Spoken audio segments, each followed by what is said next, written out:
Hello दोस्तों, नमस्कार। स्वागत है आपका हमारे यूट्यूब चैनल उत्तराखंड जी के वेरी जी ट्रिक्स में। और आज की वीडियो में दोस्तों हम बात करेंगे उत्तराखंड नवंबर माह के एक इम्पोर्टेंट करंट अफेयर्स के बारे में। और आज की इस वीडियो में दोस्तों हम 1 नवंबर से लेकर के 15 नवंबर तक उत्तराखंड के महत्वपूर्ण प्रश्नों के बारे में बात करेंगे, जो कि एग्ज़ाम्स की दृष्टि से आप लोगों के लिए महत्वपूर्ण हो सकते हैं। क्योंकि दोस्तों अभी आगामी समय में आप लोगों के कुछ एग्ज़ाम्स होने हैं, तो उन सभी एग्ज़ाम्स के लिए दोस्तों 1 से लेकर 15 नवंबर तक के यह करंट अफेयर्स हैं। और अगर आपने इससे पहले मंथ्स के करंट अफेयर की वीडियो को नहीं देखा हुआ है दोस्तों, तो अक्टूबर तक मैं आपको उत्तराखंड के मंथली करंट अफेयर्स और साथ ही साथ नेशनल इंटरनेशनल करंट अफेयर्स भी करवा चुका हूं, जो कि आपको दोस्तों प्लेलिस्ट पर मिल जाएगा। 2023 इंपॉर्टेंट करंट अफेयर्स वाली प्लेलिस्ट है, उस पर जाकर आप उन वीडियोज़ को देख सकते हैं। क्योंकि यूके ट्रिपल सी या यूके पीएससी कोई भी एग्जाम्स हो दोस्तों, आजकल उत्तराखंड के करंट अफेयर्स बहुत ज़्यादा मात्रा में पूछे जा रहे हैं, आप सभी लोगों को पता है। साथ ही नेशनल इंटरनेशनल करंट अफेयर्स का भी बहुत ज़्यादा वेटेज है। तो आपके अगर आगामी एग्जाम्स हैं तो आप करंट अफेयर्स को दोस्तों बहुत अच्छी तरीके से कर लीजिएगा। इसी के साथ साथ दोस्तों हमारे यूट्यूब चैनल पर आपको उत्तराखंड की और हिंदी की बहुत सारी marathon classes, postmortem classes, detail classes, topic wise classes, सभी चीज़ें मिल जाती हैं। अगर आपने वो क्लासेस को नहीं देखा हुआ है तो लास्ट टाइम पे एज ए रिवीजन के पॉइंट ऑफ व्यू से भी आप उन क्लासेस को देख सकते हैं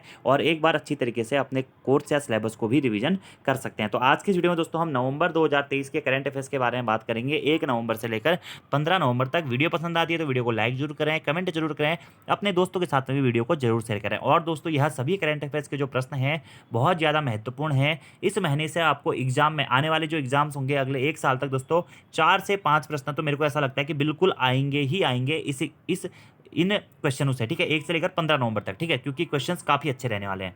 पहला क्वेश्चन है कि उत्तराखंड हाईकोर्ट की प्रथम महिला मुख्य न्यायाधीश किसे नियुक्त किया गया है। VVIMP क्वेश्चन है दोस्तों।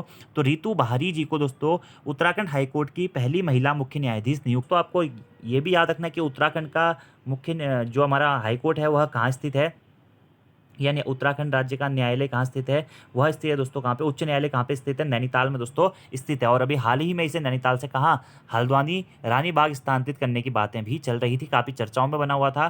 तो उत्तराखंड का उच्च न्यायालय कहाँ, नैनीताल में स्थित है। उत्तराखंड उच्च न्यायालय की स्थापना कब हुई थी दोस्तों, 9 नवंबर सन 2000 को भारत के 20वें उच्च न्यायालय के रूप में। कौन से दोस्तों, 20वें उच्च न्यायालय के रूप में इस न्यायालय या उत्तराखंड के उच्च न्यायालय की स्थापना की गई थी। ठीक है, इसी के साथ साथ दोस्तों आपको ध्यान रखना है कि उत्तराखंड के जो उच्च न्यायालय थे उसके प्रथम मुख्य न्यायाधीश कौन थे।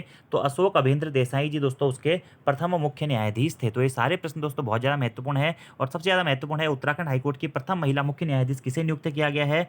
तो रितु बहारी जी को नियुक्त किया गया है। और उत्तराखंड के प्रथम मुख्य न्यायाधीश कौन थे, अशोक अभेंद्र देसाई थे प्रथम महिला न्यायाधीश। और वर्तमान में जो न्यायाधीश हैं वो कौन है, रितु बहारी जी हैं। ये आपको याद रखना है, 13वें नंबर की है। ठीक है, और इन्होंने किसका स्थान लिया है, तो विपिन सांघी जी का स्थान लिया। ठीक है, किसका, विपिन सांघी। शायद मैंने गलती से आपको RS चौहान बता दिया, नहीं दोस्तों, विपिन सांघी जी का इन्होंने अभी हाल ही में स्थान लिया हुआ है। और उत्तराखंड की यह प्रथम महिला मुख्य न्यायाधीश हैं। अब बहुत बार दोस्तों प्रश्न बन जाता है कि उत्तराखंड का जो उच्च न्यायालय का भवन है, इसका दोस्तों निर्माण किसके द्वारा किया गया था।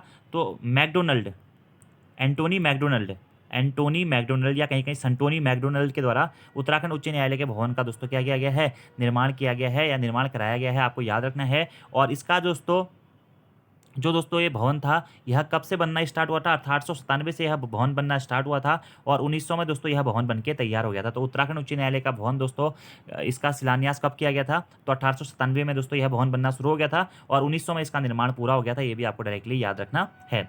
अगले प्रश्न की बात करते हैं, उत्तराखंड में ऑपरेशन सिलक्यारा किससे संबंधित है। और कहीं कहीं दोस्तों आप इसे जानेंगे ऑपरेशन जिंदगी, ऑपरेशन जिंदगी भी आपको याद रखना है, ऑपरेशन जिंदगी। और ऑपरेशन सिलक्यारा किससे संबंधित है उत्तराखंड में, तो दोस्तों यह संबंधित है सुरंग में फंसे लोगों को निकालने का बचाव अभियान से संबंधित है, ऑपरेशन सिलक्यारा या ऑपरेशन जिंदगी। आप देखिए दोस्तों, आपको पता होगा अभी दीपावली के दिन 12 नवंबर 2023 को उत्तरकाशी में दोस्तों यमुनोत्री हाईवे पर एक हमारी सुरंग निर्माणाधीन है, 4.5 किलोमीटर की लंबी सुरंग है जिसका कुछ कार्य होना बचा था। तो अचानक क्या हुआ कि सुबह के टाइम पे यह सुरंग क्या हुई, नीचे धंस गई, जिसमें 40 से अधिक लोगों के नीचे दबे होने की खबर है। ठीक है, तो उन्हीं लोगों को या फंसे लोगों को बाहर निकालने के लिए जो बचाव अभियान चलाया जा रहा है उसका नाम है ऑपरेशन सिलक्यारा या ऑपरेशन जिंदगी। दोनों ही प्रश्न महत्वपूर्ण है। ऑपरेशन सिलक्यारा या ऑपरेशन जिंदगी दोस्तों किससे संबंधित है, यह सुरंग में फंसे लोगों को निकालने का बचाव अभियान है। ऑपरेशन सिलक्यारा और ऑपरेशन जिंदगी कहाँ से संबंधित है, उत्तराखंड के उत्तरकाशी जनपद में दोस्तों 4 धाम ऑल वेदर रोड परियोजना के तहत यमुनोत्री हाईवे पर निर्माणाधीन 4.5 किलोमीटर लंबी सुरंग है। ठीक है, जो कि धंस गई है 12 नवंबर 2023 को सुरंग नीचे धंस गई थी, तो उसमें से लोगों को बचाने के लिए जो अभियान चलाया गया है वो है ऑपरेशन जिंदगी या ऑपरेशन सिलक्यारा, जो कि 13 या 14 नवंबर से चलाया गया है। आपको ध्यान रखना है, इंपॉर्टेंट और महत्वपूर्ण क्वेश्चन है। अगला हमारा प्रश्न है दोस्तों, मुख्यमंत्री कन्या सामूहिक विवाह योजना एवं मुख्यमंत्री महिला नीति को लागू करने की घोषणा कब की गई है? तो हाल ही में दोस्तों हमारा राज्य स्थापना दिवस मनाया गया 9 नवंबर सन 2023 को। राज्य के 23वें स्थापना दिवस के रूप में इसे बनाया गया था। तो इसी दिन दोस्तों हमारे मुख्यमंत्री पुष्कर सिंह धामी जी के द्वारा 2 महत्वपूर्ण नीतियों की या योजनाओं की घोषणा की गई। एक योजना थी दोस्तों क्या, मुख्यमंत्री कन्या सामूहिक विवाह योजना, और दूसरी है उत्तराखंड महिला नीति। इन दोनों को ही लागू करने की घोषणा की गई है मुख्यमंत्री पुष्कर सिंह धामी जी के द्वारा। कब की गई घोषणा दोस्तों? 9 नवंबर सन 2023 को यह घोषणा की गई है। उत्तराखंड महिला नीति महिलाओं के सशक्तिकरण के लिए और उनके विकास के लिए जारी की जाएगी। और मुख्यमंत्री कन्या सामूहिक विवाह योजना दोस्तों, कन्याओं के सामूहिक विवाह, ऐसे परिवार जो अपनी कन्याओं के विवाह नहीं करवा पाते हैं उनसे संबंधित यह योजना रहने वाली है, और दोनों को ही लागू करने की घोषणा कर दी गई है 9 नवंबर सन 2023 को हमारे मुख्यमंत्री पुष्कर सिंह धामी जी के द्वारा। आप पढ़ सकते हैं यहाँ पे, राज्य स्थापना दिवस के अवसर पर मुख्यमंत्री पुष्कर सिंह धामी जी द्वारा जल्द महिला नीति लागू करने की घोषणा की गई तथा जरूरतमंद परिवारों के लिए मुख्यमंत्री कन्या सामूहिक विवाह योजना की भी घोषणा की गई। तो याद रखना घोषणा कब? 9 नवंबर सन 2023 को। इंपॉर्टेंट दोस्तों यह प्रश्न भी है। अगला हमारा प्रश्न है, उत्तराखंड सरकार उत्तराखंड को 2025 तक ड्रग फ्री यानी कि नशा मुक्त बनाने के लिए कौन सा अभियान शुरू किया जाएगा? तो उत्तराखंड सरकार द्वारा दोस्तों उत्तराखंड को 2025 तक ड्रग फ्री या नशा मुक्त करने के लिए दोस्तों अभियान चलाया जाएगा। नशा मुक्त ग्राम, नशा मुक्त शहर अभियान चलाया जाएगा। कौन सा अभियान चलाया जाएगा दोस्तों? नशा मुक्त ग्राम और नशा मुक्त शहर अभियान चलाया जाएगा। इंपॉर्टेंट है, इसकी घोषणा भी हमारे मुख्यमंत्री पुष्कर सिंह धामी जी के द्वारा 9 नवंबर सन 2023 को की गई है। तो इंपॉर्टेंट क्वेश्चन है कि आपको पता है दोस्तों कि उत्तराखंड गवर्नमेंट ने जो अपना लक्ष्य रखा हुआ है उत्तराखंड को ड्रग फ्री करने का, कब तक रखा हुआ है? 2025 तक दोस्तों उत्तराखंड को नशा मुक्त राज्य बनाने का लक्ष्य रखा हुआ है उत्तराखंड सरकार के द्वारा। तो इसी के तहत दोस्तों एक अभियान शुरू किया जाएगा उत्तराखंड सरकार के द्वारा। कौन सा होगा? नशा मुक्त ग्राम और नशा मुक्त शहर अभियान। आपको यह अभियान याद रखना है। अगला प्रश्न इससे भी बहुत ज़्यादा महत्वपूर्ण दोस्तों प्रश्न है। उत्तराखंड गौरव सम्मान से हर एग्जाम में प्रश्न पूछा जाता है और बहुत बार क्वेश्चन रिपीट भी हुए हैं। तो उत्तराखंड गौरव सम्मान 2023 से कितने लोगों को सम्मानित किया गया दोस्तों? तो इस बार उत्तराखंड गौरव सम्मान 2023 से दोस्तों 4 लोगों को सम्मानित किया गया है। एक है माधुरी बर्थवाल जी, दूसरी हैं दोस्तों बसंती बिष्ट जी, तीसरे हैं दोस्तों सचिदानंद भारती जी, और चौथे हैं राजेंद्र सिंह बिष्ट जी। याद रखना है ये चारों ही नाम आपके लिए बहुत ज़्यादा महत्वपूर्ण है। 4 नाम कौन कौन से दोस्तों? माधुरी बर्थवाल और बसंती बिष्ट। माधुरी बर्थवाल और बसंती बिष्ट, इनको किस के लिए दोस्तों? लोक कला के लिए। लोक कला के लिए इन्हें 2023 का उत्तराखंड गौरव सम्मान से सम्मानित किया गया है। और वहीं दोस्तों तीसरे नाम है सचिदानंद भारती को वन एवं जल संरक्षण के लिए, तथा चौथे नाम है राजेंद्र सिंह बिष्ट जी को जल संरक्षण एवं समाज विकास के लिए दोस्तों उत्तराखंड गौरव सम्मान 2023 से सम्मानित किया गया है। तो याद रखना है आपको, उत्तराखंड गौरव सम्मान 2023 से कितने लोगों को? 4 लोगों को सम्मानित किया गया। कौन कौन है? माधुरी बर्थवाल, बसंती बिष्ट, सचिदानंद भारती और राजेंद्र सिंह बिष्ट। अब दोस्तों यहाँ से किस प्रकार का प्रश्न ही बन सकता है कि उत्तराखंड गौरव सम्मान 2023 में लोक कला के लिए किसको यह सम्मान दिया गया? तो माधुरी बर्थवाल और बसंती बिष्ट जी को दिया गया है। इसी प्रकार प्रश्न पूछ सकता है कि उत्तराखंड गौरव सम्मान 2023 में वन एवं जल संरक्षण के लिए किसको सम्मानित किया गया है?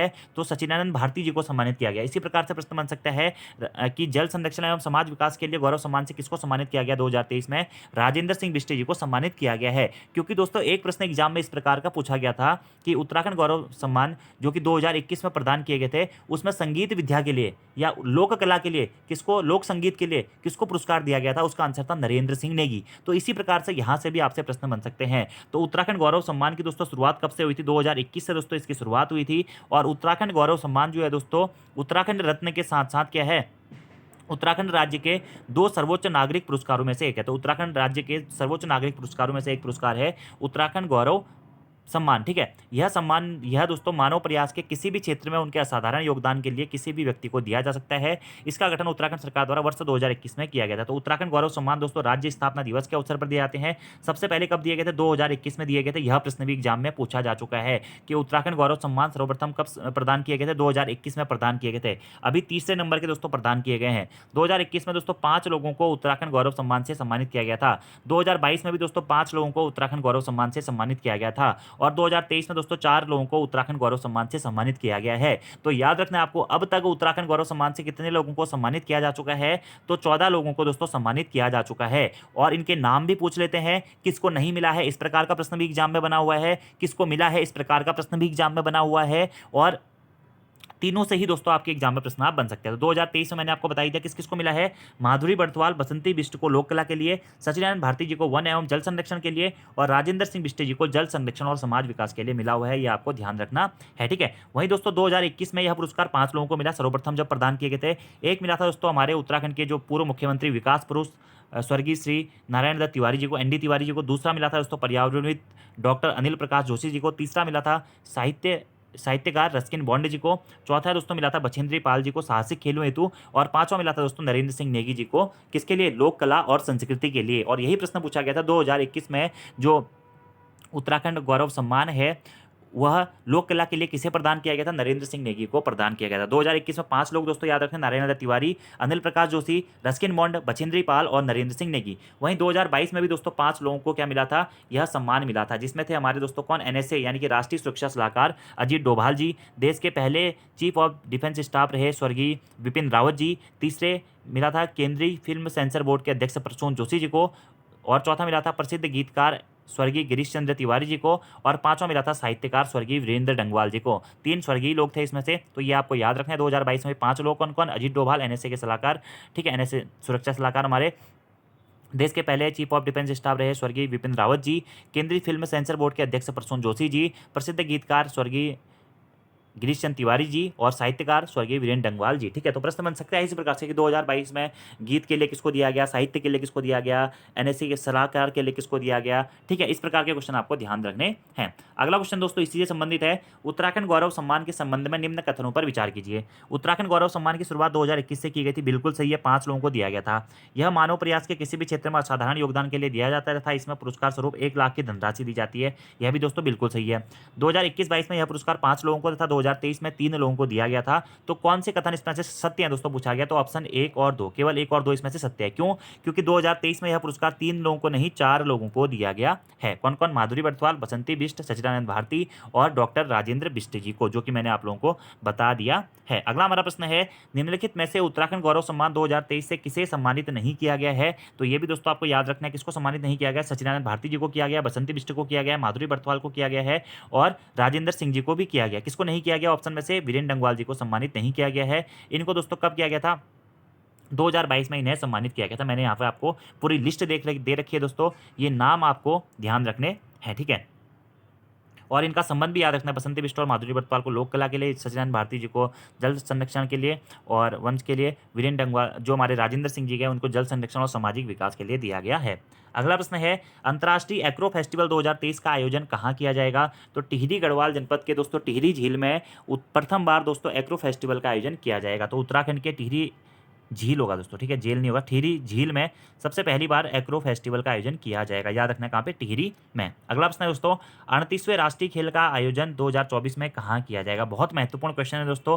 इस बार दोस्तों देखिए, पिछले 3 सालों से हम पढ़ रहे थे अगले राष्ट्रीय खेल उत्तराखंड में होंगे, उत्तराखंड में होंगे, लेकिन इस बार फाइनली उत्तराखंड गवर्नमेंट ने पूरी तैयारियां करा ली है और अगली बार जो 38वें राष्ट्रीय खेल 2024 होंगे, इसका आयोजन कहाँ किया जाएगा, उत्तराखंड में इसका आयोजन किया जाएगा, आपको याद रखना है। ठीक है, और वहीं 37वें और वर्तमान में जो दोस्तों 2023 में राष्ट्रीय खेल आयोजित हुए या कहाँ, गोवा में आयोजित हुए हैं। 36वें राष्ट्रीय खेल 2022 में कहाँ आयोजित हुए थे, गुजरात में आयोजित हुए थे। ठीक है, और खेल मंत्री रेखा आर्या और उत्तराखंड ओलंपिक संघ को गोवा में सौंपा गया ओलंपिक संघ का ध्वज, यानी कि जो ओलंपिक संघ का ध्वज है यह गोवा में आप किसको सौंपा गया है, यह उत्तराखंड को सौंपा गया है। यह भी प्रश्न बन सकता है दोस्तों कि ओलंपिक संघ का ध्वज किसको सौंपा गया गोवा में, तो उत्तराखंड को सौंपा गया, क्योंकि अगला जो ओलंपिक मतलब जो हमारा राष्ट्रीय खेल है, 38वें राष्ट्रीय खेल हैं, उसका आयोजन 2024 में कौन कराने जा रहा है, उत्तराखंड दोस्तों कराने जा रहा है। अभी हाल ही में दोस्तों एक एग्जाम पेपर हुआ है, उसमें डायरेक्टली क्वेश्चन पूछ लिया गया था कि राष्ट्रीय खेल 2022 का आयोजन कहाँ किया गया था, तो गुजरात में दोस्तों राष्ट्रीय खेल 2022 का आयोजन किया गया था। ठीक है, ऐसे दोस्तों राष्ट्रीय खेल 2023 का आयोजन कहाँ किया गया था, तो गोवा में दोस्तों अभी हाल ही में किया गया था। ठीक है, इंपॉर्टेंट है। ठीक है, ऐसे दोस्तों प्रश्न बन सकता है राष्ट्रीय खेल 2024 जो कि 38वें राष्ट्रीय खेल होंगे, इनका आयोजन कहाँ पे किया जाएगा, उत्तराखंड में दोस्तों इनका आयोजन किया जाएगा। ये क्वेश्चन दोस्तों आपको डायरेक्टली याद रखना है, इंपॉर्टेंट है, एग्जाम में आपसे पूछा जा सकता है। अगले प्रश्न की बात करते हैं। अगला हमारा प्रश्न है, हाल ही में मछली पालन को बढ़ावा देने हेतु मुख्यमंत्री मत्स्य संपदा योजना को किस राज्य ने मंजूरी दी है? तो उत्तराखंड राज्य सरकार के द्वारा मछली पालन को बढ़ावा देने हेतु दोस्तों मुख्यमंत्री मत्स्य संपदा योजना को शुरू करने की मंजूरी दे दी गई है, जिसमें दोस्तों 5% सब्सिडी प्रदान की जाएगी, 3% सब्सिडी राज्य सरकार देगी और 2% सब्सिडी केंद्र सरकार देगी। और यह मुख्यमंत्री मत्स्य संपदा योजना जो है दोस्तों, यह 5 सालों के लिए लागू की जाएगी। तो याद रखना है, मछली पालन को बढ़ावा देने हेतु मुख्यमंत्री मत्स्य संपदा योजना को किस राज्य ने मंजूरी दी है? उत्तराखंड राज्य ने मंजूरी दी है। महत्वपूर्ण दोस्तों यह प्रश्न है। अगला प्रश्न है, निम्नलिखित में से असत्य कथन को चुनिए। राजाजी टाइगर रिजर्व संरक्षण फाउंडेशन की स्थापना उत्तराखंड में की जाएगी। बिल्कुल सही है दोस्तों, आपको बताया राजाजी राष्ट्रीय उद्यान कहाँ स्थित है? उत्तराखंड में ही स्थित है। उत्तराखंड के 3 जनपदों हरिद्वार, देहरादून और पौड़ी गढ़वाल में दोस्तों इसका विस्तार पाया जाता है। इसका जो हेडक्वार्टर है वह देहरादून में स्थित है और जो हमारे सी राजगोपालाचारी थे उनके नाम से दोस्तों इस राजाजी राष्ट्रीय उद्यान का नाम रखा गया था। ये सारे जो बेसिक पॉइंट है ये आपको ध्यान रखने हैं। और जो इसका संरक्षण फाउंडेशन है इसकी स्थापना भी उत्तराखंड में ही की जाएगी। अगला ऑप्शन है, आईटीबीपी के 62वें स्थापना दिवस समारोह 24 अक्टूबर को देहरादून में उत्तराखंड में मनाया गया। बिल्कुल सही दोस्तों, आईटीबीपी का जो 62वां स्थापना दिवस समारोह है वह 24 अक्टूबर को देहरादून उत्तराखंड में मनाया गया। ठीक है, इसमें कौन आए थे दोस्तों? अमित शाह भी आए हुए थे। ठीक है, अगला ऑप्शन है उत्तराखंड में भारत के हंगर प्रोजेक्ट को नॉर्वे ने समर्थन दिया है। बिल्कुल सही है दोस्तों, हंगर प्रोजेक्ट जो भुखमरी से पीड़ित लोग हैं उनसे भोजन प्रदान करने से हंगर प्रोजेक्ट संबंधित है। तो इसमें उत्तराखंड में जो भारत का हंगर प्रोजेक्ट है उसको किस देश ने समर्थन दिया है? नॉर्वे ने समर्थन दिया है। यह भी अपने आप में इंपॉर्टेंट क्वेश्चन है। ठीक है, तो कौन सा असत्य है दोस्तों? ऑप्शन नंबर सी आपका सत्य हो जाएगा कि मुख्यमंत्री पुष्कर सिंह धामी जी के द्वारा देहरादून में उत्तराखंड महोत्सव का उद्घाटन किया गया। नहीं दोस्तों, देहरादून में नहीं, कहाँ पे? लखनऊ में अभी हाल ही में उत्तराखंड महोत्सव का आयोजन दोस्तों किया है। किसने? मुख्यमंत्री पुष्कर सिंह धामी जी ने। याद रखना है। और ये चारों प्रश्न आपसे अलग अलग प्रकार से बन सकते हैं कि उत्तराखंड में भारत के हंगर प्रोजेक्ट को किस देश ने समर्थन दिया है? नॉर्वे ने दिया है। ऐसे ही उत्तराखंड महोत्सव का उद्घाटन पुष्कर सिंह धामी जी के द्वारा कहाँ किया गया? लखनऊ में किया गया। 62वें स्थापना दिवस समारोह का आयोजन कहाँ किया गया? देहरादून उत्तराखंड में किया गया। ठीक है, आईटीबीपी के। अगला, राजाजी टाइगर फाउंडेशन संरक्षण फाउंडेशन की स्थापना किस राज्य में की जाएगी? उत्तराखंड में की जाएगी। इस प्रकार से आपके यह प्रश्न बन सकते हैं। अगला प्रश्न भी बहुत ज्यादा महत्वपूर्ण है। उत्तराखंड सरकार ने ट्रैक ऑफ द ईयर 2023 किसे चुना है दोस्तों? तो उत्तराखंड सरकार ने ट्रैक ऑफ द ईयर 2023 चुना है दोस्तों कनवाश्रम रूट को। पौड़ी गढ़वाल जनपद में स्थित दोस्तों एक प्रसिद्ध रूट है कनवाश्रम रूट। ठीक है, कनवाश्रम को दोस्तों वर्तमान में किस नाम से जाना जाता है? वर्तमान में दोस्तों जो हमारा दोस्तों कनवाश्रम है इसे चौका घाट या चौकी घाट के नाम से जाना जाता है। और कनवाश्रम में जो कनवाश्रम पोखाल ट्रैकिंग रूट है, ठीक है, यह कनवाश्रम होगा।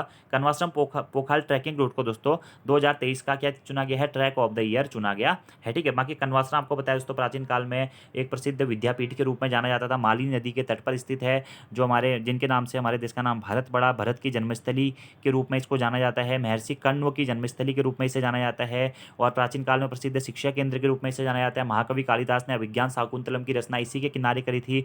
वर्तमान में इसे चौकी घाट नाम से जाना जाता है। तो इसी कनवाश्रम ट्रैक को दोस्तों, यह कनवाश्रम रूट या कनवाश्रम जो ट्रैक है, यह कनवाश्रम से दोस्तों जो मालिन नदी का उद्गम स्थल है वहाँ तक दोस्तों यह ट्रैक है, करीब 18 किलोमीटर का दोस्तों यह ट्रैक है। इसे ट्रैक ऑफ द ईयर घोषित किया गया है। याद रखना है दोस्तों, कौन सा है? कनवाश्रम पोखाल ट्रैकिंग रूट को दोस्तों ट्रैक ऑफ द ईयर 2023 घोषित किया गया है। यह रूट कनवाश्रम चौकी घाट से मालिन नदी के उद्गम स्थल मलहनिया गांव तक 18 किलोमीटर का ट्रैक है। आपको ध्यान रखना है। महर्षि कण्व की जन्मस्थली एवं चक्रवर्ती सम्राट भरत की जन्मस्थली के रूप में भी कनवाश्रम को जाना जाता है। प्राचीन काल में यह प्रसिद्ध शिक्षा केंद्र था और महाकवि कालिदास ने विज्ञान शाकुंतलम की रचना भी यहीं पर करी है। अब यहीं से दोस्तों आपका प्रश्न बन सकता है कि 2022 में ट्रैक ऑफ द ईयर किसे घोषित किया गया था? तो बागेश्वर जनपद में स्थित दोस्तों पिंडारी ग्लेशियर को और चमोली जनपद में स्थित दोस्तों किसको? बागची बुग्याल, इन दोनों को ही 2022 में ट्रैक ऑफ द ईयर घोषित किया गया था। तो बन सकता है आपसे प्रश्न आपसे कि बागची बुग्याल को ट्रैक ऑफ द ईयर 2022 में घोषित किया गया, पिंडारी ग्लेशियर को भी 2022 में किया गया, कनवाश्रम ट्रैक को या कनवाश्रम रूट को कब किया गया? 2023 में ट्रैक ऑफ द ईयर घोषित किया गया है। बहुत महत्वपूर्ण क्वेश्चन है। पिंडारी ग्लेशियर बागेश्वर में स्थित है, बागची बुग्याल चमोली जनपद में स्थित है और जो कनवाश्रम जो ट्रैक है दोस्तों यह कहाँ? पौड़ी गढ़वाल जनपद में स्थित है। अगला प्रश्न है दोस्तों, उत्तराखंड राज्य स्थापना दिवस कब मनाया गया? तो 9 नवंबर सन 2000 को उत्तराखंड राज्य की स्थापना हुई थी भारतीय गणतंत्र के 27वें राज्य के रूप में। तो उत्तराखंड राज्य स्थापना दिवस दोस्तों मनाया गया है 9 नवंबर को। और कौन सा? 23वां स्थापना दिवस अभी हाल ही में मनाया गया है। और फिर 1 जनवरी 2007 से दोस्तों हमारे जब उत्तराखंड राज्य का स्थापना हुई थी तो उत्तरांचल नाम से हुई थी। तो और वर्तमान में दोस्तों 1 जनवरी 2007 के बाद से इसका नाम परिवर्तित करके उत्तराखंड कर दिया गया। आपको ध्यान रखना है। अगला प्रश्न है, उत्तराखंड के निर्धारित लक्ष्यों के संबंध में कौन सा कथन असत्य है? टीबी मुक्त उत्तराखंड का जो लक्ष्य रखा गया है 2024 तक रखा गया है, बिल्कुल सही है दोस्तों। टीबी मुक्त उत्तराखंड का लक्ष्य है 2024 तक। ड्रग फ्री उत्तराखंड या नशा मुक्त उत्तराखंड का लक्ष्य 2025 तक रखा गया है, ये भी बिल्कुल सही है। आत्मनिर्भर उत्तराखंड का लक्ष्य 2025 तक रखा गया है, ये भी दोस्तों बिल्कुल सही है। तो कौन सा सही नहीं है? ऑप्शन नंबर डी सही नहीं है। सतत विकास का लक्ष्य 2031 तक नहीं दोस्तों, 2030 तक रखा गया है। तो इंपॉर्टेंट है सभी प्रश्न दोस्तों। उत्तराखंड को टीबी फ्री या टीबी मुक्त करने का लक्ष्य कब तक रखा गया? 2024 तक। उत्तराखंड को ड्रग फ्री रखने का लक्ष्य कब तक रखा गया? 2025 तक। उत्तराखंड को आत्मनिर्भर बनाने का लक्ष्य कब तक रखा गया? 2025 तक। और उत्तराखंड में सतत विकास लक्ष्यों की पूर्ति का लक्ष्य कब तक रखा गया? 2030 तक दोस्तों रखा गया है। आपको ये क्वेश्चन डायरेक्टली याद रखने हैं। और दोस्तों अगर आप उत्तराखंड के आगामी एग्जाम से तो दोस्तों प्रैक्टिस सेट के बेस से या उत्तराखंड और हिंदी के डिटेल कोर्सेज के बेस से या उत्तराखंड के टॉपिक वाइज टेस्ट से, हिंदी के टॉपिक वाइज टेस्ट से, ई बुक से या फिर करंट अफेयर्स के बेस से जुड़ना चाहते हैं दोस्तों, तो प्ले स्टोर से हमारी application Uttarakhand GK very easy tricks को आप लोग डाउनलोड कर लें, जिसका लिंक आपको नीचे डिस्क्रिप्शन बॉक्स में भी मिल जाएगा। उस एप्लीकेशन में दोस्तों आपको उत्तराखंड के आगामी एग्जाम से तो बहुत इंपॉर्टेंट मटेरियल मिलने वाला है। और ये जो क्वेश्चंस मैं आपको करवा रहा हूँ इनको भी आप प्रैक्टिस के फॉर्मेट में दोस्तों एप्लीकेशन के माध्यम से कर सकते हैं। ठीक है, इसकी पीडीएफ भी आपको वहीं पर मिल जाएगी। ठीक है, तो उत्तराखंड जीके वेरी जी ट्रिक एप्लीकेशन आप लोग एक बार जरूर डाउनलोड करें, क्योंकि उसमें बहुत सारे प्रैक्टिस सेट्स भी हैं। अगर आप लोग डेमो देना चाहते हैं या प्रैक्टिस सेट्स को अटैम्प्ट करना चाहते हैं या डिटेल कोर्सेज से भी जुड़ना चाहते हैं, तो सभी चीज़ें आपको उस एप्लीकेशन पर मिल जाती हैं। अगला हमारा प्रश्न है दोस्तों कि एमबीबीएस पाठ्यक्रम को हिंदी भाषा में शुरू करने वाला उत्तराखंड देश का कौन सा राज्य होगा? तो एमबीबीएस का जो पाठ्यक्रम है दोस्तों वह अंग्रेजी में होता था, आप सभी लोगों को पता है। अब इसे हिंदी भाषा में शुरू किया जा रहा है। प्रथम राज्य था मध्य प्रदेश, जिसके द्वारा यह शुरू किया गया था। तो अब उत्तराखंड कौन सा राज्य होगा? दूसरा राज्य होगा। याद रखना है दोस्तों, एमबीबीएस पाठ्यक्रम को हिंदी भाषा में शुरू करने वाला उत्तराखंड देश का दूसरा राज्य होगा। ठीक है, पहला राज्य कौन सा था? मध्य प्रदेश था। और अगस्त 2024 से दोस्तों एमबीबीएस की पढ़ाई अब उत्तराखंड में हिंदी में भी कराई जाएगी। तो इंग्लिश की वजह से जो लोग एमबीबीएस नहीं कर पाते थे, अब वो हिंदी में एमबीबीएस करेंगे। और उत्तराखंड दोस्तों भारत का कौन सा दूसरा राज्य बन गया है। अगला प्रश्न है टिहरी की जन क्रांति पुस्तक के लेखक कौन है दोस्तों? तो टिहरी की जन क्रांति नामक पुस्तक के लेखक है डॉक्टर गिरधर पंडित जी। ठीक है, गिरधर पंडित जी की पुस्तक टिहरी की जन क्रांति का विमोचन इतिहासकार और लेखक पद्मश्री प्रोफेसर शेखर पाठक जी के द्वारा किया गया है। और जो टिहरी की जन क्रांति पुस्तक है इसमें दोस्तों गढ़ राजवंश के शासकों का इतिहास तथा तथ्यों को बताने का प्रयास किया गया है। तो टिहरी की जन क्रांति नामक पुस्तक के लेखक हैं डॉक्टर गिरधर पंडित जी, याद रखना है। अगला प्रश्न है, ये भी दोस्तों महत्वपूर्ण क्वेश्चन है कि गोविंद बल्लभ पंत कृषि एवं प्रौद्योगिकी विश्वविद्यालय जो कि कहाँ स्थित है? पंतनगर में दोस्तों स्थित है। इसकी स्थापना कब हुई थी? 1960 में हुई थी। पंतनगर उधम सिंह नगर जनपद में यह स्थित है। तो क्यूएस रैंकिंग में से कौन सा स्थान प्राप्त हुआ है? तो क्यूएस रैंकिंग दोस्तों ऐसा होता है कि दक्षिण एशियाई विश्वविद्यालयों की एक रैंकिंग है क्यूएस रैंकिंग। ठीक है, जिसमें गोविंद बल्लभ पंत जीवी पंत एग्रीकल्चर एवं प्रौद्योगिकी विश्वविद्यालय या यूनिवर्सिटी को दोस्तों कौन सा स्थान प्राप्त हुआ है? 73वां स्थान प्राप्त हुआ है। कौन सा? 73वां स्थान प्राप्त हुआ है। इंपॉर्टेंट और महत्वपूर्ण यह क्वेश्चन है। अगला प्रश्न यह भी इंपॉर्टेंट है, कितने खिलाड़ियों को पहली बार हिमालय पुत्र पुरस्कार 2023 प्रदान किया जाएगा? तो इस बार दोस्तों पहली बार 6 खिलाड़ियों को क्या हिमालय पुत्र पुरस्कार 2023 प्रदान किया जाएगा। अब आपसे प्रश्न ये भी बन सकता है कि हिमालय पुत्र पुरस्कार किस क्षेत्र में प्रदान किए जाते हैं? तो खेल के क्षेत्र में दोस्तों यह प्रदान किए जाते हैं। और हिमालय पुत्र पुरस्कार सर्वप्रथम कब प्रदान किए जाएंगे? इस बार 2023 में प्रदान किए जाएंगे। कितने खिलाड़ियों को दोस्तों? 6 खिलाड़ियों को यह हिमालय पुत्र पुरस्कार प्रदान किए जाएंगे। ठीक है, एक दिव्यांग को, 2 टीमों को और 3 व्यक्तिगत स्पर्धा के खिलाड़ियों को दोस्तों कुल 6 लोगों को प्रदान किया जाएगा दोस्तों क्या? हिमालय पुत्र पुरस्कार, याद रखना है आपको। अगला प्रश्न है दोस्तों हमारा, उत्तराखंड में राज्य का पहला गंगा सांस्कृतिक केंद्र कहाँ बनाया जाएगा? तो उत्तराखंड में दोस्तों राज्य का पहला गंगा सांस्कृतिक केंद्र बनाया जाएगा दोस्तों पौड़ी गढ़वाल जनपद के श्रीनगर में। कहाँ पे? श्रीनगर में राज्य का पहला गंगा सांस्कृतिक केंद्र बनाया जाएगा। यह भी महत्वपूर्ण क्वेश्चन है। अगर दोस्तों आप आज के क्वेश्चनों को देख रहे हैं तो सभी प्रश्न अपने आप में लाजवाब हैं और यहाँ से एग्जाम में पक्का प्रश्न बनेंगे। आने वाले जो एग्जाम्स हैं हर एग्जाम में लगभग आप ये मान के चल सकते हैं कि यहाँ से प्रश्न बनेंगे। अगला प्रश्न है, बागेश्वर जनपद में स्थित बाबा बागनाथ मंदिर जो कि दोस्तों सरयू और गोमती नदी के संगम स्थल पर स्थित है, बागेश्वर जनपद में स्थित है। लक्ष्मीचंद के द्वारा 1602 में इस मंदिर का निर्माण किया गया था। नागर शैली में यह मंदिर बना हुआ है। को किस योजना के तहत दोस्तों संवारा जाएगा? तो भारत सरकार यानी कि केंद्र पर्यटन मंत्रालय की प्रसाद योजना के तहत दोस्तों अब बाबा बागनाथ मंदिर और इसके आसपास में जो घाट वाला क्षेत्र है उसका दोस्तों क्या किया जाएगा? उसको संवारा जाएगा। पुनरुत्थान और पुनरुद्धार इस मंदिर का किया जाएगा और विकास किया जाएगा। ठीक है, तो बाबा बागनाथ मंदिर को किस योजना के तहत संवारा जाएगा? प्रसाद योजना के तहत दोस्तों संवारा जाएगा। कहाँ स्थित है? बागेश्वर जनपद में स्थित है। सरयू और गोमती नदी के संगम स्थल पर यह मंदिर स्थित है। अगला हमारा प्रश्न है दोस्तों, निम्नलिखित कथनों में से सुमेलित नहीं है। क्या सुमेलित नहीं है? सूरज पवार, 37वें राष्ट्रीय खेल में रेस वॉकिंग प्रतियोगिता में इन्होंने स्वर्ण पदक जीता है। बिल्कुल सही है दोस्तों कि 37वें राष्ट्रीय खेलों में रेस वॉकिंग प्रतियोगिता में स्वर्ण पदक किसने जीता है? सूरज पवार ने जीता है। यह प्रश्न बन सकता है कि सूरज पवार का संबंध किस खेल से है? सूरज पवार कौन है? खिलाड़ी हैं। क्या है? रेस वॉकिंग यानी कि एथलेटिक्स से संबंधित यह खिलाड़ी हैं। रेस वॉकिंग में इन्होंने स्वर्ण पदक जीता है। अगला दोस्तों दिवाकर पुजारी और ओमलाल, यह दोनों ही संबंधित है किस खेल से? ताइक्वांडो प्रतियोगिता से संबंधित, यानी कि ताइक्वांडो खेल से यह संबंधित है। और 37वें राष्ट्रीय खेलों में इन्होंने ताइक्वांडो प्रतियोगिता में अलग अलग भार वर्गों में कांस्य पदक जीता है। ये भी दोस्तों बिल्कुल सही है। अगला है समृद्धि थपलियाल, इन्होंने 37वें राष्ट्रीय खेलों में मिनी गोल्फ इवेंट में स्वर्ण पदक जीता है। ये भी दोस्तों बिल्कुल सही है। ठीक है, तो याद रखना है आपको समृद्धि थपलियाल का संबंध किससे है? यह क्या है? मिनी गोल्फ से संबंधित है, मिनी गोल्फ इवेंट से यह संबंधित है। ठीक है, दिवाकर पुजारी और ओमलाल किससे संबंधित है? ताइक्वांडो से संबंधित हैं। सूरज पवार किससे संबंधित है? वॉकिंग प्रतियोगिता या एथलेटिक्स से दोस्तों, रेस वॉकिंग से यह संबंधित है। ठीक है, तो ये तीनों तो सही है। सूरज पवार को स्वर्ण मिला है 37वें राष्ट्रीय खेलों में जो गोवा में हुए थे। दिवाकर पुजारी ओमलाल को कांस्य मिला है। समृद्धि थपलियाल को भी गोल्ड मेडल मिला है। ठीक है, तो कौन सा सुमेलित नहीं है? ऑप्शन नंबर बी दोस्तों सुमेलित नहीं है। क्यों? क्योंकि नीतीश कुमार को दोस्तों क्या 37वें राष्ट्रीय खेलों में ताइक्वांडो प्रतियोगिता में कांस्य पदक नहीं मिलकर क्या मिला है? रजत पदक मिला है। कौन सा पदक मिला है दोस्तों? रजत पदक मिला है। इसलिए आपका ऑप्शन बी क्या है? सही नहीं है, यानी कि सुमेलित नहीं है। आपको ध्यान रखना है, इन्होंने इसमें क्या जीता है दोस्तों?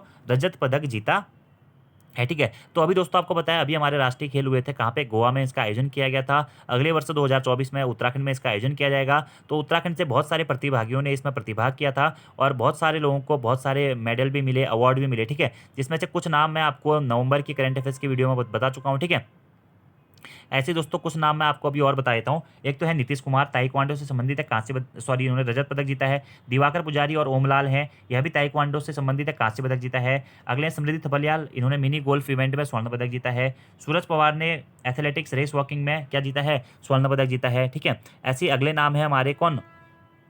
नीतीश कुमार, ये तो मैंने आपको बता ही दिया। ठीक है, ऐसी अगली नाम है दोस्तों क्या? निकिता चंद और ब्रिजेश टमटा, इनके बारे में मैं थोड़ी देर में आपको बताऊंगा। ऐसे दोस्तों अगले जो नाम है समृद्धि थपलियाल, इनके बारे में मैंने आपको बता ही दिया। एक है दोस्तों हर्षित शर्मा। ठीक है, हर्षित शर्मा का नाम भी आपको याद रखना है। हर्षित शर्मा ने दोस्तों किसमें जीता है? जो जुयांसु इवेंट होता है, वुसु खेल के जुयांसु इवेंट में इन्होंने कांस्य पदक जीता है। किसने?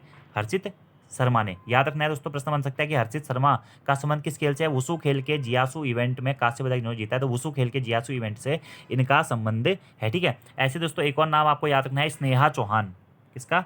स्नेहा चौहान, इन्होंने भी 37वें राष्ट्रीय खेलों में पदक जीता है। जूडो में दोस्तों इन्होंने क्या जीता है? रजत पदक जीता है। इनका नाम भी आपको याद रखना है। ठीक है, ऐसे ही एक और नाम दोस्तों आपको ध्यान रखना है, वो है हमारे कार्तिक राणा। कौन है? कार्तिक राणा, इनका नाम आपने पहले भी सुना होगा। तो यह किससे संबंधित है दोस्तों? यह संबंधित है दोस्तों आर्चरी प्रतियोगिता से। ठीक है, तो आर्चरी से मैं इन्होंने कौन सा मेडल जीता है दोस्तों? सिल्वर मेडल इन्होंने जीता है। आर्चरी प्रतियोगिता में इन्होंने क्या जीता है? सिल्वर मेडल जीता है। तीर मारने जैसा ही होता है आर्चरी। ठीक है, ऐसे एक नाम आपको याद रखना है, स्नेहा तड़ियाल। किसका? स्नेहा तड़ियाल। यह किस खेल से संबंधित है? यह भी जूडो खेल से संबंधित है और इन्होंने भी जूडो में क्या जीता है दोस्तों? कांस्य पदक जीता है। ये याद रखना है आपको। ऐसे दोस्तों एक और नाम आपको याद रखना है, मीरा दास। मीरा दास, यह किस खेल से संबंधित है? यह कयाकिंग कैनोइंग, क्या कयाकिंग कैनोइंग प्रतियोगिता से संबंधित है और इन्होंने 200 मीटर इवेंट में दोस्तों क्या जीता है? सिल्वर मेडल जीता है। ये नाम दोस्तों आपको डायरेक्टली याद रखने हैं। सभी नाम कुछ मैंने आपको लिखा दिए हैं और आपसे एग्जाम में पूछे भी जा सकते हैं, आपको यह याद रखना है। ठीक है, अगले प्रश्न की दोस्तों ऐसी देखिए 2 पॉइंट और हैं कि कजाकिस्तान में आयोजित जूनियर एशियाई मुक्केबाजी चैंपियनशिप में स्वर्ण पदक किसने जीता है? निकिता चंद ने जीता है, याद रखना है। ऐसे ब्रिजेश टमटा ने भी कजाकिस्तान में आयोजित जूनियर एशियाई मुक्केबाजी चैंपियनशिप में स्वर्ण पदक जीता है। तो निकिता चंद और ब्रिजेश टमटा का संबंध किस खेल से है? तो मुक्केबाजी खेल से इनका संबंध है और दोनों ने ही कजाकिस्तान में जो दोस्तों जूनियर एशियाई मुक्केबाजी चैंपियनशिप हुई थी उसमें स्वर्ण पदक जीता है। अब देखिए दोस्तों, मैं आपको क्यों करवा रहा हूँ? मैं नहीं भी करवा सकता, इसलिए करवा रहा हूँ क्योंकि आपसे डायरेक्टली एग्जाम में प्रश्न पूछा है। सूरज पवार का संबंध किस खेल से है? नीतीश कुमार कौन है? दिवाकर पुजारी कौन है? निकिता चंद कौन है? ब्रिजेश टमटा कौन है? किस खेल से इनका संबंध है? 37वें राष्ट्रीय खेलों में मैं पदक पाने वाले खिलाड़ियों में से कौन सही नहीं है? तो इसीलिए मैं आपको ये नाम बता रहा हूँ और आपको ध्यान भी रखने हैं, नोट डाउन कर लीजिएगा। अगला क्वेश्चन है हमारा, इंदिरा गांधी राष्ट्रीय वन अकादमी IGNFA देहरादून के नए निदेशक कौन बनाए गए हैं? तो डॉक्टर जगमोहन शर्मा जी को इंदिरा गांधी राष्ट्रीय वन अकादमी यानी कि IGNFA के नए निदेशक या महानिदेशक बनाया गया। किसको? डॉक्टर जगमोहन शर्मा जी को। अगला प्रश्न है दोस्तों, 37वें राष्ट्रीय खेल 2023 में उत्तराखंड का भारत में कौन सा स्थान रहा है? तो 37वें राष्ट्रीय खेल 2023 जो कि दोस्तों कहाँ पे आयोजित हुए थे? गोवा में आयोजित हुए थे। इसमें उत्तराखंड का भारत में कौन सा स्थान रहा है दोस्तों? 25वां स्थान रहा है। ठीक है, उत्तराखंड ने 37वें राष्ट्रीय खेल 2023 में कितने पदक जीते दोस्तों? कुल उत्तराखंड ने 24 पदक जीते हैं, जिसमें से 3 स्वर्ण पदक हैं, 7 रजत पदक हैं और 14 दोस्तों क्या है, कांस्य पदक है। और 37वें राष्ट्रीय खेल 2023 में प्रथम स्थान पे कौन रहा है दोस्तों? तो प्रथम स्थान पे महाराष्ट्र रहा है, जिसने कुल 221 पदक जीते हैं। तो यह भी महत्वपूर्ण क्वेश्चन है। 37वें राष्ट्रीय खेल 2023 में उत्तराखंड का स्थान है 25वां। आयोजन हुआ था गोवा में। कुल कितने पदक जीते उत्तराखंड ने? 24 पदक जीते, 3 है स्वर्ण, 7 रजत और 14 है कांस्य पदक। और प्रथम स्थान पे दोस्तों कौन रहा है? महाराष्ट्र रहा है। और 25 से लेकर 9 अक्टूबर तक गोवा में इसका आयोजन किया गया है और अगले वर्ष दोस्तों यह कहाँ आयोजित होंगे? उत्तराखंड में आयोजित होंगे। अगला हमारा प्रश्न है, लोक गायक निम्नलिखित में से सुमेलित नहीं है। क्या नहीं है? लोक गायक मंगलेश डबराल जी को वन विभाग के भागीरथी सहगल ने ब्रांड एम्बेसडर बनाया है। बिल्कुल सही है दोस्तों।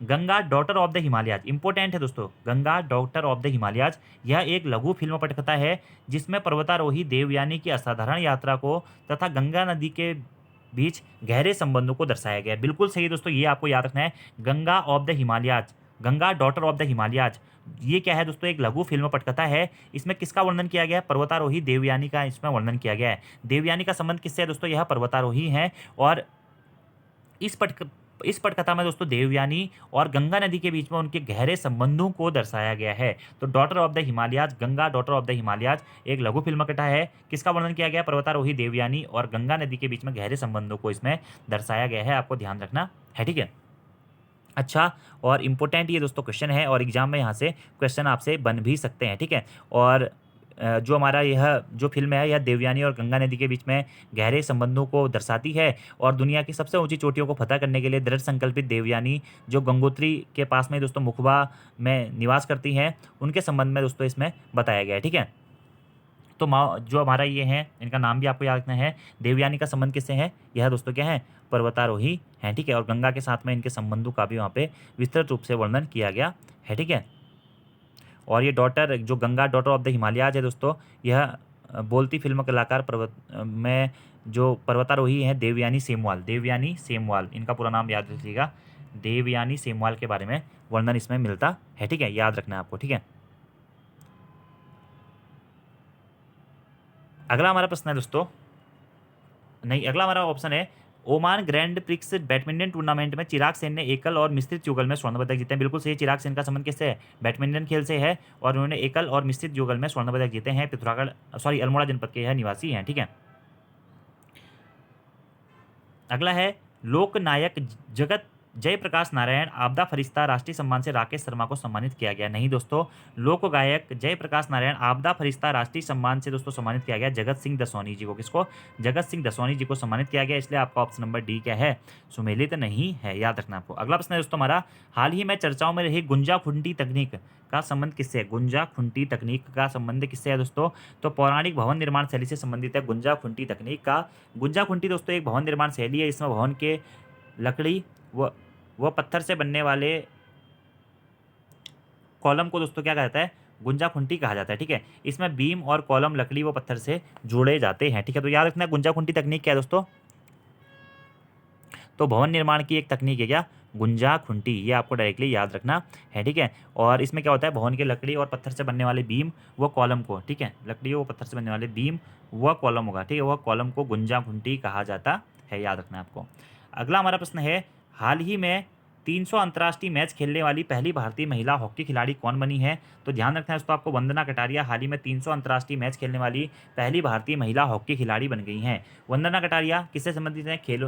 खेलों से संबंधित हैं। किस खेल से? हॉकी खेल से यह संबंधित है। उत्तराखंड के हरिद्वार जनपद की निवासी हैं। 2022 में दोस्तों इन्हें पद्मश्री और अर्जुन अवार्ड से भी सम्मानित किया गया है। 2022 में ओलंपिक मैच में दोस्तों साउथ अफ्रीका के खिलाफ हैट्रिक लगाने वाली प्रथम भारतीय महिला खिलाड़ी भी यही बनी है और 2022 कॉमनवेल्थ गेम्स में इनको कांस्य पदक भी मिला है। ठीक है, तो 300 अंतर्राष्ट्रीय मैच खेलने वाली भारतीय महिला हॉकी खिलाड़ी कौन है? वंदना कटारिया। 2022 में पद्मश्री और अर्जुन अवार्ड से भी इनको सम्मानित किया गया है। अगला हमारा प्रश्न है दोस्तों कि नाबार्ड की ओर से नाबार्ड हस्तशिल्प मेला 2023 कहाँ शुरू किया गया है? तो देहरादून में दोस्तों नाबार्ड की ओर से नाबार्ड हस्तशिल्प मेला 2023 शुरू किया गया है। ठीक है, याद रखना है किसकी ओर से? नाबार्ड की ओर से दोस्तों यह मेला शुरू किया गया है। ठीक है, नाबार्ड हस्तशिल्प मेला, जो कि इंपॉर्टेंट है और आपके एग्जाम में पूछा जा सकता है। कहाँ पे शुरू किया गया दोस्तों?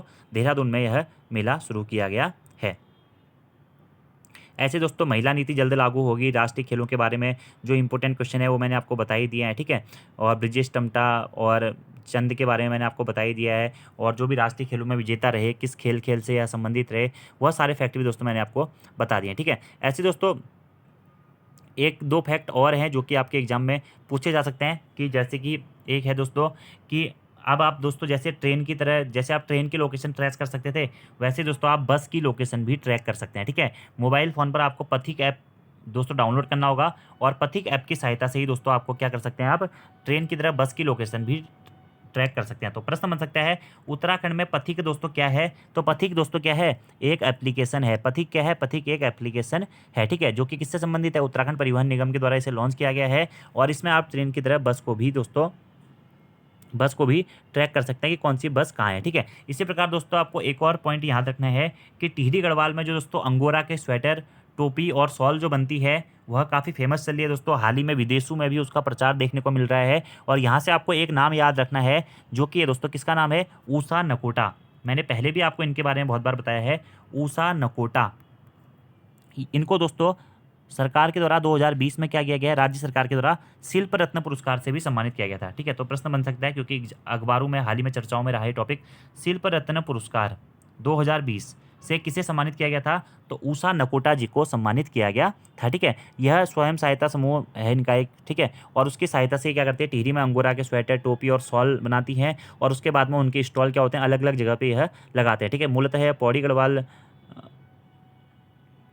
और टिहरी इन क्षेत्रों में इनका विस्तार है, ठीक है। मतलब इन क्षेत्रों में इनके द्वारा स्वयं सहायता समूह चलाए जाते हैं, और उसके द्वारा ही स्थानीय उत्पादों को पहचान दी जाती है। तो याद रखना है आपको, ऊषा नकोटा का आपको याद रखना है दोस्तों नाम, ठीक है, ऊषा नकोटा, ठीक है। और हाल ही में इन्होंने दोस्तों जो अपने स्टॉल हैं वह अलग अलग जगह पे लगाए हैं, और इनकी स्वयं सहायता समूह का नाम है जय जगदम्बे स्वयं सहायता समूह। ये भी आपको डायरेक्टली याद रखना है, ठीक है। विदेशों में भी इनकी डिमांड बढ़ रही है, ठीक है। और अलग अलग स्थानों से लोग इनके बनाए हुए सामान को लेकर जाते हैं। स्थानीय उत्पादों को बढ़ावा देने के लिए इनके द्वारा यह किया गया था, ठीक है। और एक पॉइंट और याद रखना है, शिल्प रत्न पुरस्कार, जो कि इंपॉर्टेंट है और एग्जाम में आपसे पूछा जाता है, ठीक है। ऐसे ही एक और क्वेश्चन है दोस्तों कि सर्वश्रेष्ठ सरकारी बोर्डिंग स्कूल कौन सा बना है हाल ही में दोस्तों। तो देहरादून में दोस्तों जो हमारा देहरादून में जो RIMC कॉलेज है दोस्तों, जो RIMC दोस्तों कॉलेज है आपका, यानी कि राष्ट्रीय भारतीय सैन्य कॉलेज है, वह दोस्तों सर्वश्रेष्ठ सरकारी बोर्डिंग स्कूल बना है। यह भी प्रश्न महत्वपूर्ण है और एग्जाम में आपसे पूछा जा सकता है कि भारत का सर्वश्रेष्ठ सरकारी बोर्डिंग स्कूल कौन बना है हाल ही में। तो देहरादून में है स्थित दोस्तों कौन सा, RIMC यानी कि क्या, राष्ट्रीय भारतीय सैन्य कॉलेज दोस्तों सर्वश्रेष्ठ सरकारी बोर्डिंग कॉलेज बना है। ये आपको डायरेक्टली याद रखना है, ठीक है। तो यही दोस्तों आपके कुछ महत्वपूर्ण क्वेश्चन हैं जो कि आपसे एग्जाम में पूछे जा सकते हैं। और अभी दोस्तों आपको पता है हमारे जो मुख्यमंत्री हैं पुष्कर सिंह धामी जी हाल ही में दुबई की यात्रा किए थे इन्वेस्टर्स को यहाँ पे बुलाने के लिए, ठीक है। तो ये कुछ इंपॉर्टेंट पॉइंट थे जो कि आपको ध्यान रखना है दोस्तों, इस महीने के करंट अफेयर्स से और आपके एग्जाम में भी पूछे जा सकते हैं। तो आपको आज की वीडियो कैसी लगी जरूर कमेंट बॉक्स में बताइएगा, और क्वेश्चन कैसे लगे कमेंट बॉक्स में जरूर बताएं। वीडियो पसंद आती है तो यार रिक्वेस्ट आप लोगों से, सभी लोगों के साथ में आप लोग शेयर करें, क्योंकि करंट अफेयर्स के ऐसे क्वेश्चन बनाने में बहुत मेहनत लगती है, और डेली न्यूज़पेपर्स के एनालिटिक्स से मैं आप लोगों के लिए क्वेश्चन लेके आता हूँ। धन्यवाद।